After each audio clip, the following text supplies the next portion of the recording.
Welcome back guys, Pokemon ultimate master journey का episode number 5।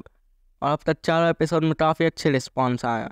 तो हर बार की तरह आज भी हम बिल्कुल टाइम बर्बाद नहीं करेंगे, डायरेक्ट वीडियो को चालू करने वाला। Let's get started.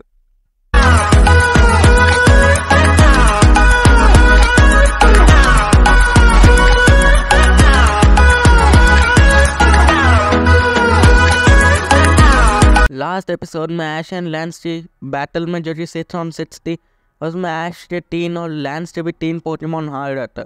ऐश के पास जो 3 पोकेमॉन बचे थे वो था पिकाचू, ग्रेनिंजा और चार्जार्ड। और ऐश चार्जार्ड को बाहर निकालता, उसका चार्जार्ड फाइट करने की तैयार था लियोन मतलब लैंस से मेगा चार्जार्ड एक्स। लैंस और चार्जार्ड ड्रैगन क्लॉ का यूज़ करके फाइट को स्टार्ट करता है, बट चार्जार्ड उसे अवॉइड कर देता। ऐश अपने चार्जार्ड को गिगांटा मैच कर लेता एंड अब यहाँ पे फाइट होती है गिगांटा मैच चार्जार्ड और मेगा चार्जार्ड के बीच में। लैंस और चार्जार्ड स्टील विंड का यूज़ करता, जिसका ऐश के चार्जार्ड पे कुछ ज़्यादा असर नहीं होता। अब ऐश का चार्जार्ड भी कम था, वो भी मैक्स वर्विंड का यूज़ करता जो कि सुपर इफेक्टिव था, और उससे लैंस और चार्जार्ड काफ़ी वीक पड़ जाता। लैंस अब पूरी पावर से बोलता है कि अब तुम ब्लास्ट बर्न का यूज़ करो, हो सकता है उससे कुछ काम बन जाए। क्योंकि उसके अलावा कोई और चांस था नहीं। चार्जार्ड इतना बड़ा था कि उस पर पास से अटैक करने को छोड़ नहीं रहा था। चार्जार्ड ब्लास्ट बर्न का यूज़ करता है, बट इसका भी कुछ ज़्यादा इफेक्ट नहीं होता। फिर ऐसा चार्जार्ड एक और मैच वर्विन का यूज़ करके लैंस से चार्जार्ड को इजीली डिफीट कर देता। लैंस का 5th पोकेमॉन होता है gyarados, जो कि शाइनी होता, जिससे वो टाइम वेस्ट किए बिना ही कर लेता डायनामैक्स। अब तो फाइट और ज़्यादा इंटेंस हो रही थी। Dynamax gyarados versus Gigantamax Charizard.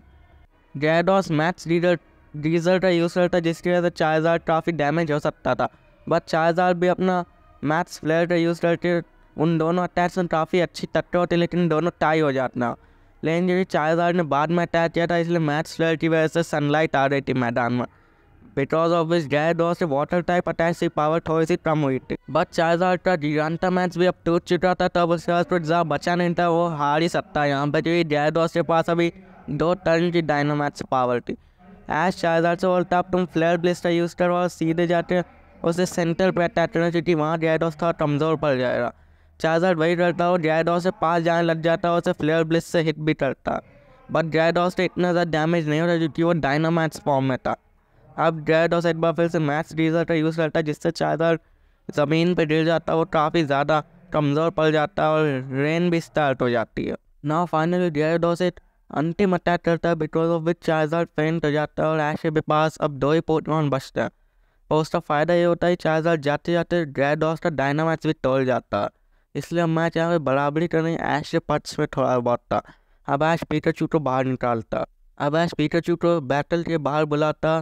Pikachu आते इलेक्ट्रो वेव का यूज़ करके gyarados पे अटैक कर देता है, इसकी वजह से gyarados की स्पीड भी कम हो जाती है और अब वो पिकाचू के अटैक से ज़्यादा बच भी नहीं सकता था। After that gyarados aqua tail का यूज़ करता है एंड पिकाचू उसके जवाब में उसको टैकल करने के यूज़ करता आयरन टेल। दोनों पोकेमॉन थोड़े बहुत थक गए थे, पर gyarados ही ज़्यादा थक रहा था। ऑडियंस में उत्साह बढ़ता जा रहा था, क्योंकि उन्हें पता है कि अब gyarados जीत नहीं सकता और लैंस जल्द अपना ड्रैगोनाइट भी बाहर बुलाने वाला। पिकाचू अब क्विक अटैक यूज़ करता है, जिससे gyarados से काफ़ी पास आ जाता और gyarados उस पर हाइपर बीम का यूज़ कर देता। सबको लगता है कि यहाँ पे पिकाचू काफ़ी थक गया और ऐश अब जीत नहीं पा रहा, लेकिन पिकाचू असल में टूट के बच गया था और वो थंडरबोल्ट का यूज़ करके gyarados को वहीं पे हरा देता। ना लैंस अपने आखिरी पोकेमॉन जो कि ड्रैगोनाइट होता है उसे बाहर बुलाता, क्योंकि मैदान भी लैंस की पसंद करी था और ऑडियंस भी उसकी काफ़ी पसंद करती थी, इसलिए ड्रैगोनाइट के समर्थन में चिल्लाने लग जाता। ऐश को उससे कुछ ज़्यादा फर्क नहीं पड़ता, पिकाचू को क्विक अटैक करने को बोलता। ड्रैगोनाइट उस क्विक अटैक को अवॉइड करता और उस पर हरिकेन का यूज़ करता। पिकाचू उस हरिकेन का सामना ज़्यादा देर तक कर नहीं पा रहा था। पिकाचू को ऐश बोलता है कि अब तुम इलेक्ट्रो वेव का यूज़ कर, ताकि हम ड्रैगोनाइट की स्पीड को कम कर सकें। पिकाचू इलेक्ट्रो वेव का यूज़ करता, ड्रैगोनाइट की स्पीड उसकी वजह से कम हो जाती है, उसे थोड़ा सा डैमेज भी होता। अब ड्रैगोनाइट हाइपर बीम का यूज़ करता है, बट पिकाचू उसे अवॉइड कर देता। पिकाचू इलेक्ट्रो वेव का फिर से यूज़ करता है, जिससे ड्रैगोनाइट की स्पीड और ज़्यादा कम हो जाती है। बट अब लैंस भी पीछे नहीं रहने वाला था, उसने ड्रैगन क्लॉ का यूज़ करके पिकाचू को थोड़ा पीछे धकेला और फिर उससे हाइपर बीम का यूज़ करवा दिया, जिससे पिकाचू वहीं हार जाता और अब ऐश का भी आखिरी पोकेमॉन बचा था। ऐश अब ग्रेनिंजा को बाहर बुलाता है एंड जिससे सबको इंतजार था वही वो। ऐश ने ग्रेनिंजा को बॉन्ड इवॉल्व कर लिया और अब फाइनल मैच ग्रेनिंजा के अगेंस्ट ड्रैगोनाइट का था। ड्रैगोनाइट अभी थोड़ा थका हुआ था क्योंकि उसने हाइपर बीम का यूज़ किया था, इसलिए आज डबल टीम का यूज़ करके ग्रीनिंजा से काफ़ी पास आ जाता। ड्रैगोनाइट फ्लेम थ्रोर का यूज़ करके नकली ग्रीनिंजा को ग्रैब करता, बट उनमें से एक भी असली नहीं निकलता।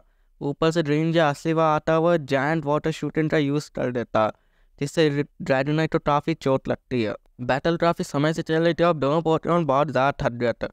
तो अब दोनों प्लेयर्स डिसाइड करते हैं वो अपने अपने पोकेमॉन का स्ट्रॉन्गेस्ट अटैक यूज़ करेंगे, एंड जो बचेगा वही विनर होगा।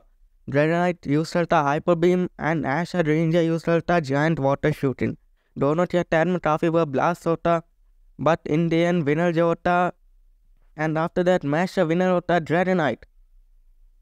जी नहीं, ग्रीनिंजा। ऐश ये मैच जीत गया, तो अब उसे बस एक और मैच जीतना जिससे वो पोकेमॉन मास्टर बनने के अपने जो कदम है उसको बढ़ा सकता है और आगे। और वो था डायन। अब ऐश सिर्फ एक मैच जीतनी थी जो थी डायन था खिलाफ कार्लोस रीजन में। ऐश उसे चैलेंज करने के वहाँ से निकल जाता और एपिसोड यहीं एंड हो जाता। बट एपिसोड से एंड होने से पहले अगले एपिसोड के कुछ हिंट्स। एपिसोड के एंड में मैं तुम्हें बता देता हूँ क्या होता। उसमें जियोवानी मेगा म्यूटू वाई के साथ होता, और टीम एट और मैडमा एक साथ आया थी ड्राउडॉन और टायोडर के साथ। तो तुम समझ सकते हो अगले एपिसोड में क्या हो सकता। अगर वीडियो अच्छा लगता है तो लाइक और चैनल पर हो तो सब्सक्राइब करो। Thanks for watching.